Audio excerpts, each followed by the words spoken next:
Hi, I'm Gregg LeFevre, and this is The Compulsive Storyteller, a series of short personal stories that prove that truth can be stranger than fiction. In today's episode, entitled Hole in One, I take part in one of the weirdest, wackiest, and most miraculous games of golf ever played.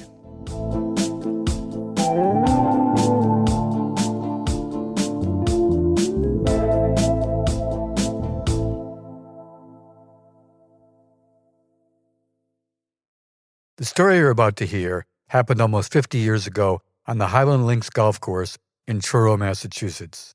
The links has long since been renovated and is now a proper and well-maintained golf course, one of the best on Cape Cod. Hole in One.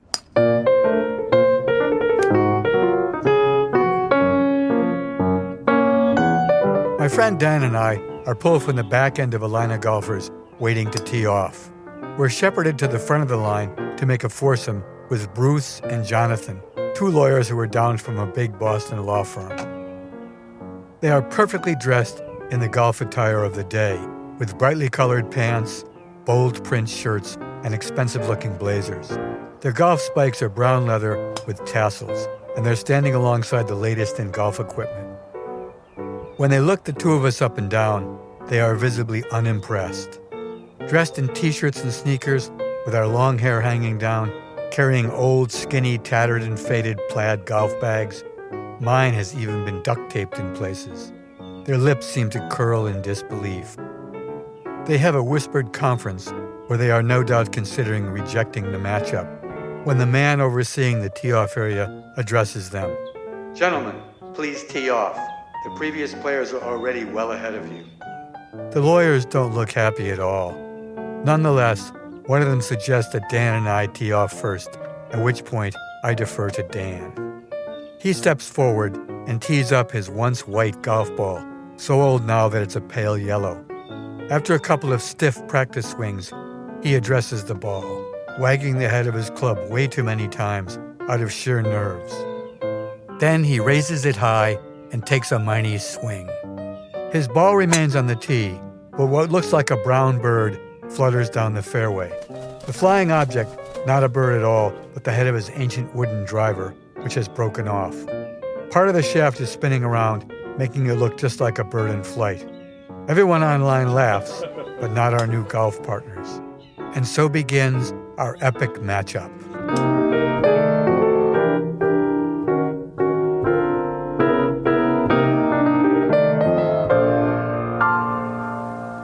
My friend Dan and I are exceptionally bad golfers, maybe because we only play 9 holes of golf once a year.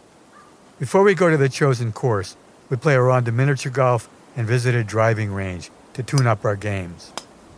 Once we're on the course, he spots me 10 strokes, which is about the right handicap since the winds go back and forth between us over the years. The stakes are the interesting part. Dinner at a restaurant of the winner's choice, where we both strive to make our victory dinner as expensive as possible. $850 is the standing record.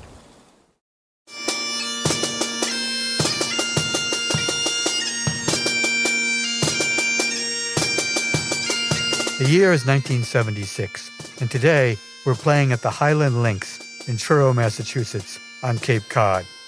Their brochure proudly boasts a unique golfing experience in the middle of the Cape Cod National Seashore under the guidance of the National Park Service. They've spelled national starting with the lowercase letters N-A-T, then a double-sized capital U, and then lowercase N-A-L. So it's pronounced Nash-U-Nal. Very cute. Also, their grammar and punctuation is all over the map. Maybe it's a Scottish thing. The course is completely unique. Founded in 1892 and modeled after the Scottish links on the windy seaside cliffs of Scotland.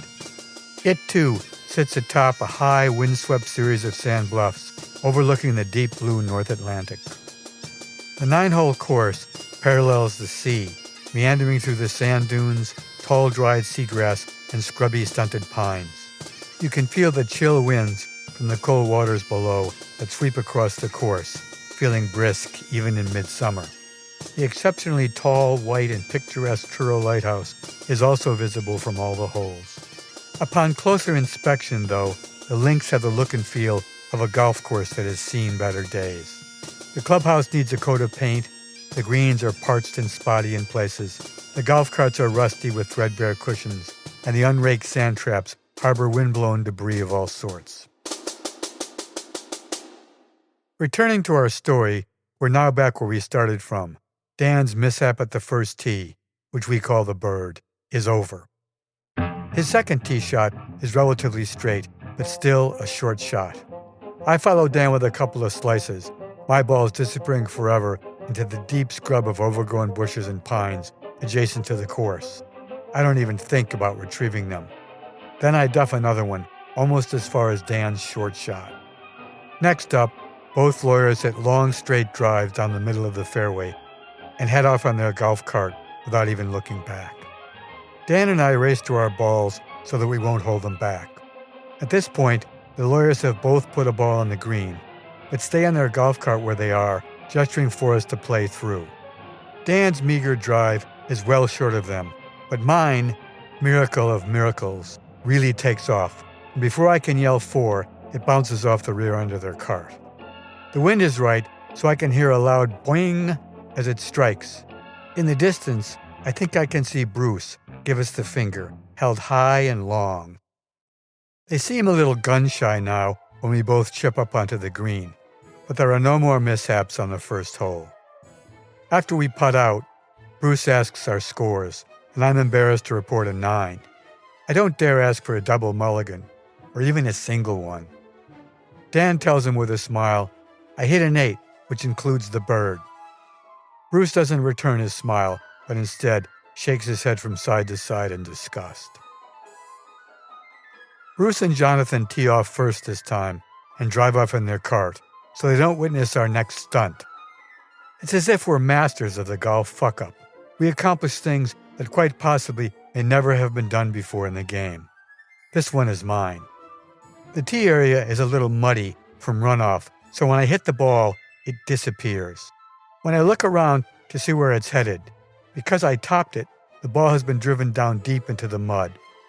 While it spins at high speed, it meets up with the tee, which has been driven down as well, which makes it shoot straight up out of the hole, rising well above our heads. Then it plops back down precisely into the hole that it just emerged from. This is really some kind of dark golf magic, and Dan and I are doubled up with laughter. After another couple holes, we've lost all of our faded yellowing balls, which because of their color are perfectly camouflaged to disappear in the sandy soil while still in plain sight. We ask our partners to borrow a couple balls, promising to replace them with new ones from the pro shop after the match. They have a little conference and each give us 3 balls, which is most probably the smallest number we'll need. I've noticed that Bruce vigorously washes his balls in the little ball wash machine on a post by each of the tees.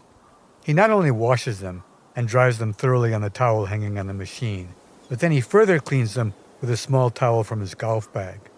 So our least favorite lawyer on the planet may also be a little OCD. Our next caper is also a miracle of trajectory. We're teeing off on the 7th hole, alongside a road which has a good-sized metal traffic sign on a pole next to it. Dan drives the ball hard but low. It hits the sign, ricochets over to a tree, and then comes straight back at us. Luckily, Jonathan, who has pretty fast reaction time, ducks, and the ball just misses him. Jonathan, Dan, and I then crack up laughing. Only Bruce doesn't find any humor in the moment.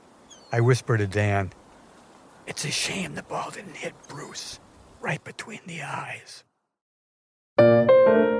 On the 8th hole, I slice the ball so severely that its trajectory is at least 90 degrees off course, and it flies over the green of the adjoining 9th hole.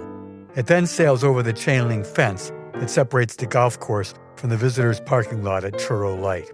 At this point, our whole foursome yells, "4!" and my ball takes a hard bounce on the macadam pavement, scattering the tourists, then bounces on top of the bus and ends up in the scrub beyond the light. Dan and I turn away from the tourists who might see us laughing. Bruce, of course, isn't laughing, and for the first time, he buries his face in his hands. Finally, We're at the last hole, and miraculously, we haven't done bodily harm to anyone along the way. The lawyers get on the green in one and then putt out. Dan and I drive onto the green in one as well, which we're both very proud of, but the lawyers are not even watching. When we get onto the green, I can't find my ball anywhere, and Jonathan is gracious enough to help Dan and I search for it. We look everywhere surrounding the green, with no luck. Finally, Dan goes over to the hole, just in the off chance that my ball is in the hole next to the flagpole. And sure enough, there it is, a hole in one. I victory dance around the green yelling, "Hole in one! Hole in one!" clapping wildly and then waving my arms. Dan joins the celebration, and even Jonathan looks pleased. As you might guess, Bruce marches off to the clubhouse, muttering something about, "Where's the justice in all this?" As Jonathan, Dan, and myself near the clubhouse, I say to Jonathan, "Come on, at least let us buy you guys a couple drinks to cover the pain and suffering you've had to endure." Jonathan responds, "Sure, let's do it," and he heads over to invite Bruce to join us. He's sitting in his Cadillac, waiting to leave. Jonathan comes back alone, telling us, no, he's definitely done for the day. Sorry about that.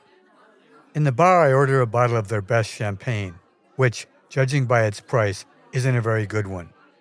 Then the three of us raise our glasses and toast to a hole in one. Before our second toast, I ask Jonathan, "What's Bruce's drink of choice?" He responds, "He's a Manhattan guy." So I go over to the bartender and convince him to make me a double Manhattan in a plastic cup, even though it's against the clubhouse rules to take alcohol out of the building. Now that I'm a little tipsy on the champagne, and while we're waiting for the Manhattans to go, I decide to tell Dan and Jonathan a golf joke. Okay, so God, Jesus, and Moses are playing golf. God tees off first and slices into the woods. Then a squirrel picks up his ball and runs away. But a hawk grabs the squirrel with a ball in his mouth, and while flying over the green, the squirrel drops the ball for a hole in one. At which point, Moses says to God, "Are you going to fuck around, or are you going to play golf?" Dan and Jonathan chuckle, and Dan says, "Very apropos." We decide not to join Jonathan in delivering Bruce's drink, and we all shake hands goodbye outside the clubhouse. As we drive away through the Truro Dunes, Dan and I marvel that we hadn't actually hurt anyone. After all our near misses, we decide that for the sake of golfers all over the planet, the best course of action is for us to quit while we're ahead and give up the game of golf for good. That was my very last game of golf, although Dan went on to become a pretty decent player. Because it was impossible to decide who was in fact today's winner, and also it was going to be the end of an era, we decided to split tonight's check for dinner.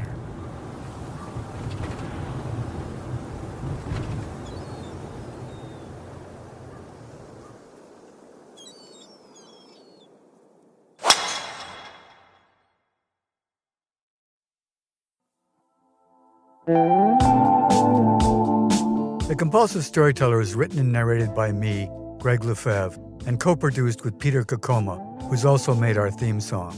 If you enjoyed this week's episode, we'd love your help sharing the show. Please subscribe to The Compulsive Storyteller for free on Apple, Spotify, or wherever you listen. And also, if you could leave a review, that would be fantastic.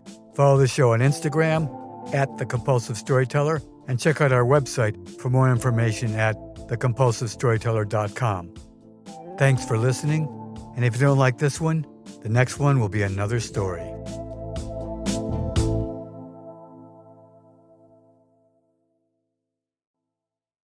The characters and events portrayed in this podcast are based on my truth, with some names and facts changed for privacy. All conversations and dialogues are based on my best memory, but are not word-for-word recreations.